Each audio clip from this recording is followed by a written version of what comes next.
Hey, Brewster online, thanks for joining us today. Hope you enjoyed that video as well. Really, as I said in the video, this is like one of the best parts of my job. And I'm going to continue to say this till it's not true anymore, but there's nothing your child can do in high school that's going to affect them like a trip like this. There's just nothing.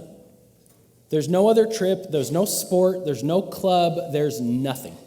This is the best thing your kid can do, and I'm going to keep saying that until I don't believe it anymore. So, really, the reason why I think it's so great is because I get to take these kids for 1 week, and I just immerse them kind of in Christian living, and they get to live as close to Jesus as we can possibly do.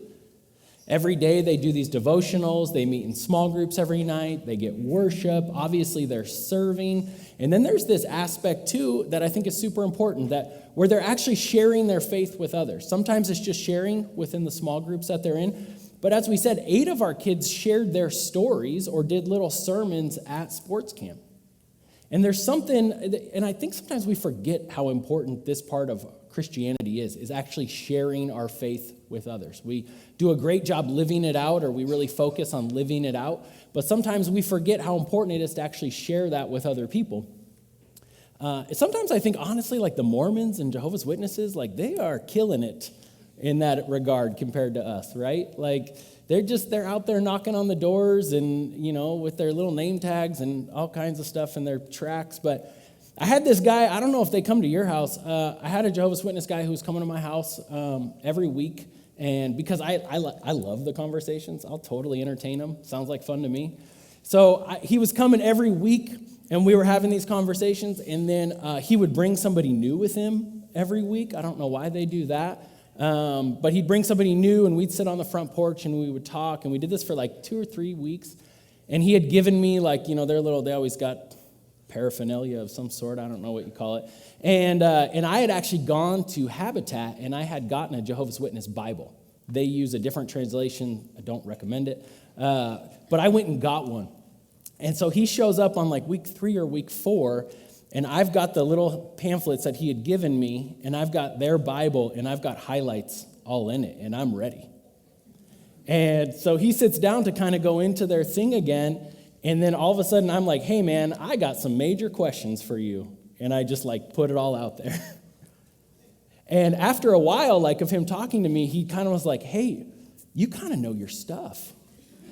And then I just showed him my cards. I was like, well, I got a degree in theology, so I hope after 4 years and $100,000 I know something, right? He doesn't come back anymore. I miss him. But we have this thing, we call it evangelism. And to be honest, when we call each other, if I say I'm an evangelical Christian, that sounds more of a political stance than it does like a lived out reality. But I am called to be, and most of us who would say that we're followers of Jesus, we are called to be evangelical. And that word evangelical or evangelize is a very Christian word. And it means good news or somebody who shares good news. There's even this verse in the Bible that tells us to go do this. We call it the Great Commission. We find it in the book of Matthew. It says, therefore, go and make disciples of all nations, baptizing them in the name of the Father and the Son and the Holy Spirit. And it kind of sounds great. I mean, who doesn't want to go share good news with people? Right? Who doesn't want to show up to the office tomorrow morning, be like, guess what, guys? I got good news. And if somebody shows up to your workplace tomorrow and they say that, you're probably not thinking, I bet they're going to talk about Jesus today. No. If we show up tomorrow and we're like, I got good news. We're like, what is it? You're like, somebody bought my coffee today. You're like, that is good news. They'd be like, oh, I paid off my truck, or my daughter got asked to prom and it's not by that creepy kid again, right? Our good news is never about Jesus. But we're called to go and share this good news with everyone. Sometimes I think I might be a better proselytizer of the podcasts I listen to than the Jesus I follow. I don't know if you got one of these people in your life. I call them the best people, because whenever you need a recommendation, they always have the best recommendation. They'll overhear you in a conversation. What are you guys talking about? Daily vitamins? Daily multis? Yeah, I got the best daily multi for you. It's like, for real? And then, oh, oven cleaner? You need an oven cleaner? What about a dog brush? The best dog brush. I can give you the best. It's like, okay, what? And then you're talking to them, and they're like, oh, they went to a restaurant, and they said they had the best lobster bisque I've ever had. And you're like, we are in Central Washington. That's not the best lobster bisque, okay? I can tell you that. I try not to be one of these people, although I did this recently. Kayla and I went to South Carolina to celebrate our anniversary this last fall. And listen, if you like to travel and you like food, Charleston is your place, okay? If you don't like to travel and you like good food and you like good people watching, go to Portland, okay? That's a great place for that. Charleston, great food, okay? So I came back, and my buddy Chad, he's somewhere here today. I saw him walk in. So Chad was going like a month after me, so he's like, hey, take some notes for me. I said, all right. So I went to this restaurant. It's called Church and Union. It's in an old church, so you know it's blessed by God. And I had the best crab cake in the world. And I told him, I think my words to Chad were, Chad, this crab cake changed my life. And I came back and I was telling him, I was like, and like a good friend, not only did he go to that restaurant, he ordered the crab cake. And that's when I gained the first convert to Crab Cake Community Church. That's how good that thing was. And why is it, though? Why is it that it's so much easier to talk about these things than it is maybe the thing that has changed our life more than anything, right? Why is it easier to tell people about our skincare routine than our Savior, our grocery hacks than our God, and our crab cakes than our Christ?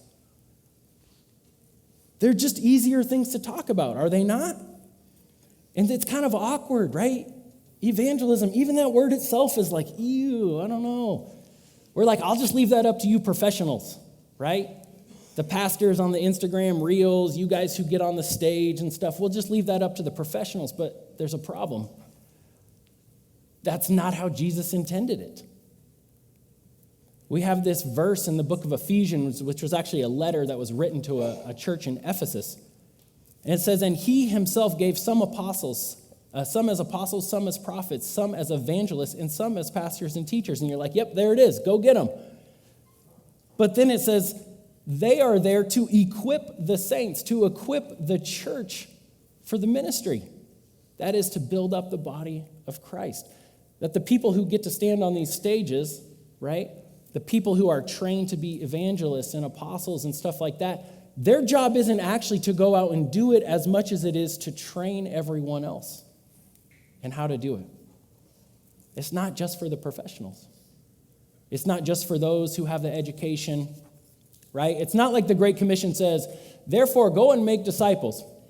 But first, you need to go to the greatest Christian university this side of the Mississippi, which is Whitworth University in Spokane. And if you can't get into there because it's kind of prestigious, then apply to Biola because they'll let anybody in. And while you're there, study theology, study exegesis, and study apologetics, which is fancy for how to read the Bible and how to defend it. And then when you're done with that, you should probably do a couple years of an internship before returning to seminary. Then go out and make disciples. It doesn't say that. It just says go and make disciples of all nations. Nothing first. Right? Being called to share the gospel isn't about being qualified through your knowledge, your credentials, or your sinlessness. Right? That can't be true. Okay? We take 14-year-old boys on this trip. Okay? Little knowledge, no credentials, and not sinless. I can tell you that much. They sinned on the way in here, I bet. Right? That's not how you're qualified to do this. You're qualified because you said, I want to follow Jesus. I want to be a disciple of Christ. Great. Now go and make more disciples.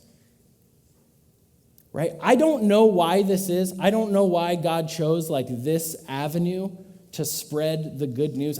Personally, I probably would have gone a different route.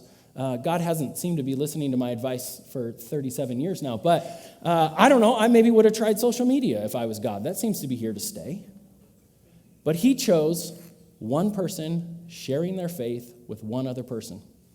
And as far as we can tell in the early church, like the first 300 years of Christianity, 80% of evangelism was done by lay people. It wasn't done by the Peters and the Pauls and the Johns who wrote the Bible. It was done by regular people. Our strategy when we started this church about 12 years ago Our strategy was never to have this like killer kids program or the greatest band that a small church can have. We probably have those things. But that was not our strategy. Our strategy wasn't great preaching, I could tell you that. We let anybody on this stage. Our strategy was you. We looked at the strategy that God intended from one human to the next. And we said, let's roll with that. If it's good enough for God, it's good enough for us. Not that we're going to call everyone to grab their bullhorns and head down to the corners of Chelan and Brewster and Pateras, but that our words and our actions will seep out into the people around us. Your friends, your families, the people who sit next to you on the sidelines at your little kid's soccer game, your yoga instructor, your mail carrier, your bank teller, your pickleball partner, that your words and your actions will seep out into those people. That's our strategy. Here's what's great. You don't have to get on an airplane or a boat to go be a missionary. You are called to be a missionary wherever your feet are. If that's here in the pack, if that's up in Brewster, if that's at Red Apple Market, or if that's at the surf pool, or if it's in Mi Pueblo in Brewster, it doesn't matter. Wherever your feet are, you are called to be a missionary. You don't have to cross the ocean. Here's what's crazy. You know the gospel didn't actually cross any oceans for a millennia and a half? Like, I like history now. I didn't like history when I should have liked history. But nobody crossed the ocean really before Columbus, except for really there was kind of two people. There was Vikings and Moana, okay? It's actually kind of true if you do your history. Do you know how the gospel spread? People wouldn't sail out into the ocean further than they could see land. They would stick to the coastline, and they would travel down the coastlines, and that's how the gospel spread throughout the entire known world. And so when you think about your life, and you think about maybe where you could be a missionary, where you could evangelize, to use that word, it's within your own coastlines. So who are the coastlines that you're connected to? Who are the people that you rub shoulders with on a regular basis? That's who you're called to be a missionary to. And I know we can say, Graham, it's awkward. Like, I don't know what to say. I don't want to be weird. I don't want to be pushy. And I don't want to, nobody's even asking for this, Graham. But the reality is everybody is begging for the gospel, whether they know it or not. Everybody is. I love this quote by G.K. Chesterton where he says, every man who knocks on the door of the brothel is looking for God. Anyone who has hurt in their life, anyone who is searching for truth, which is everyone, is looking for God. Some people know it, and some people don't. And you might be on the other side of things, and I can get it. Like maybe you would say, hey, I'm not a disciple of Jesus yet. I'm not into this whole evangelism thing. And that's okay. We're so glad that you would come and hang out with us today. And maybe somebody has tried to share their faith with you, and it was awkward or it was weird. Maybe they were pushy. Maybe they came off judgmental. And let me just say, I'm sorry. I really am. I think sometimes as Christians, we forget that just because we have the greatest message in the entire world doesn't mean we can present it in any way that we want to, right? Because it doesn't matter if the crab cake is life-changing. If they serve it in a garbage bag, nobody's going to want it. If somebody tried to tell you about Jesus and they misrepresented Jesus, let me just tell you now, let me set it straight. There is a God of the universe who not only loves you, he actually knows your name. He knows more about you than you know about yourself, and he doesn't just want to spend eternity with us. He has the best possible life for you right now. And all you have to do is accept that. All you have to do is say, okay, I'm in. And then we start to pursue him together, and we start to make our lives more like him. That's the gospel. There's nothing else to it. He doesn't care what you've done. He doesn't care what you're doing right now. He just wants to have a relationship with you. And I promise you, like our kids got to experience on this trip, the life that you have right now can be traded in for something so much better. So much better. I think sometimes we make this mistake as Christians too when we're trying to share our faith with other people. I think a lot of times our timing is just terrible, right? Our timing can just be terrible. But what I've learned, and I think Kyle will speak more about this in the series to come, is that timing can actually be a really critical thing when it comes to our faith, right? I want to hit 3 parts of life where I think we're more open, or our friends might be more open to hearing about Jesus real quick. And one of those, they are when people are hurting, when people are curious, and when they're in transition. Okay, when people are hurting, here's what I've found. Nobody gets through life unscathed. Everybody experiences pain, and everybody wants to know why. And for some reason, the questions about God tend to come up when people are hurting. And this is a time when I find that people are more open to hearing about faith. Now, you have to be cautious because their hurt is real and it deserves to be respected. But it seems like when people are in a low spot in life, I mean, maybe think of your own story if you are a follower of Jesus. When did those things become real to you? For a lot of us, it was at the lowest point. Okay? I also find that when people are curious, this sounds really stupid. After I put it on the PowerPoint, I was like, I should have worded that differently. But when people are curious, they're interested in God. What do you know? Here's what I mean. When people express curiosity about your life because it looks different than theirs, there's an open door for you, right? As Christians, we are called to live lives that look differently than the world. And so as we do that, questions naturally come up, and I find that it opens up these doors for us to share our faith with people. One of the problems is, and it took me a long time to figure this out, is if my life looks exactly like everybody else's, nobody's ever curious about it. The last one is transition. When people are in transition is their most likely time to either start new habits or break away from old ones. They just did this huge study over the last 10 years of why people are leaving the church. The number one reason why people leave the church has nothing to do with politics, has nothing to do with getting hurt by somebody or disagreeing or stopping believing in God. The number one reason why people leave church is because they transition. They start a new job. The number one reason, actually, they move to a new area and they get out of the habit. And it seems like when people are in transition, that seems to be a third time when people are more open. And I think that there are key open doors that we can use when it comes to evangelism. But even when we talk about evangelism, we're like, I don't really know what that looks like. And I don't know about you, but there's kind of these 2 examples that pop up in my mind when it comes to evangelism. There's this bullhorn person on the street corners, and then there's this St. Francis of Assisi, which I'll explain in a second if you don't know him. Okay? Right? When we think of evangelism, I think most of us think of these bullhorn people. I don't know if you guys were at Manson Apple Blossom Parade a few years ago, and there was these people with these big signs and bullhorns walking down the street, yelling the good news into you, right?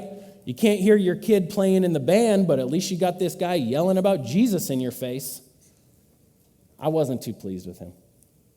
Listen, if Christians ever offend you, you got to get in line. I am constantly offended by Christians.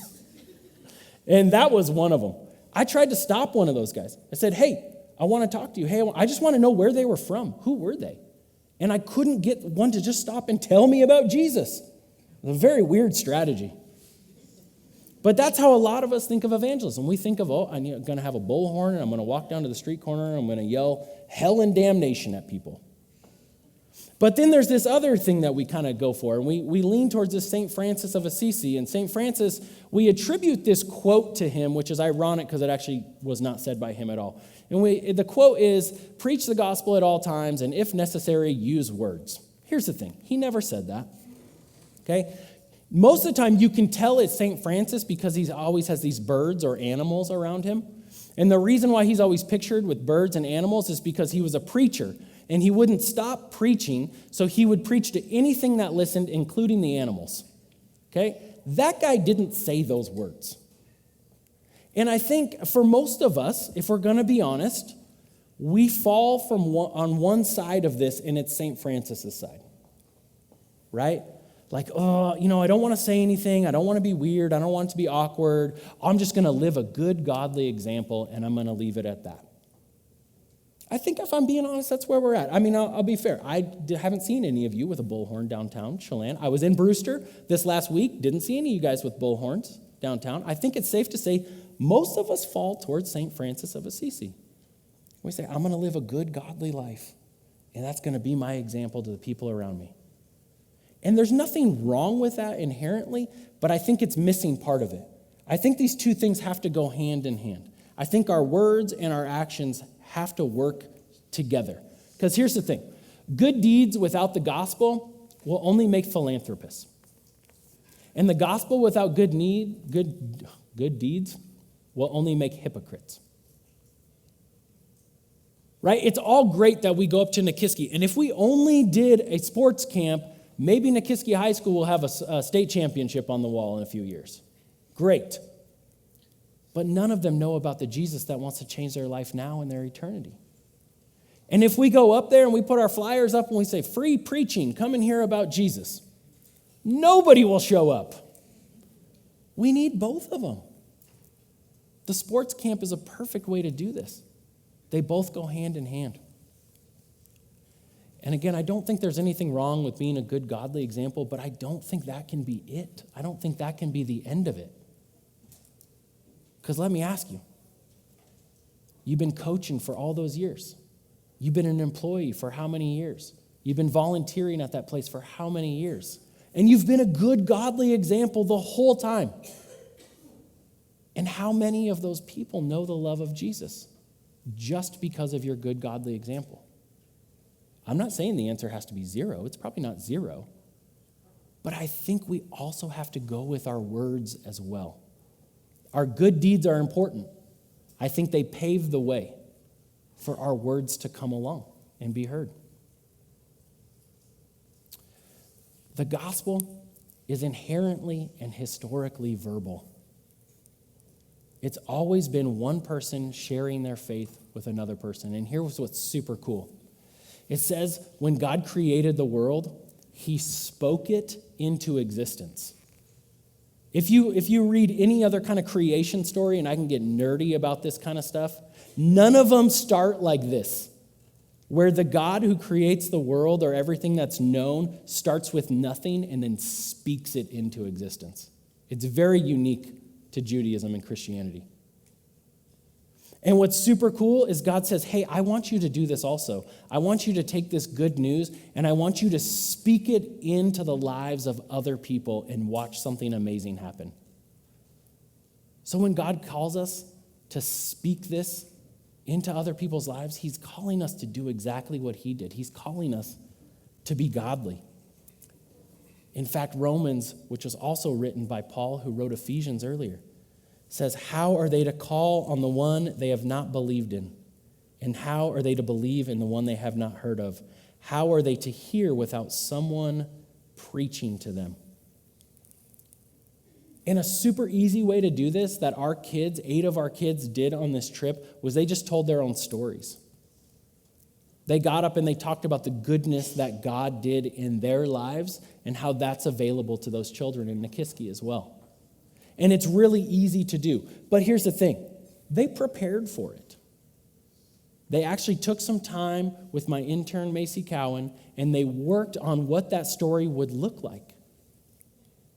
And if our kids can do it, if 14-year-old boys can do it, can't we all? Can't we all just take a second and figure out what has God done in my life that I would want other people to know about? And sharing your story is the perfect way because people can't say it's not true.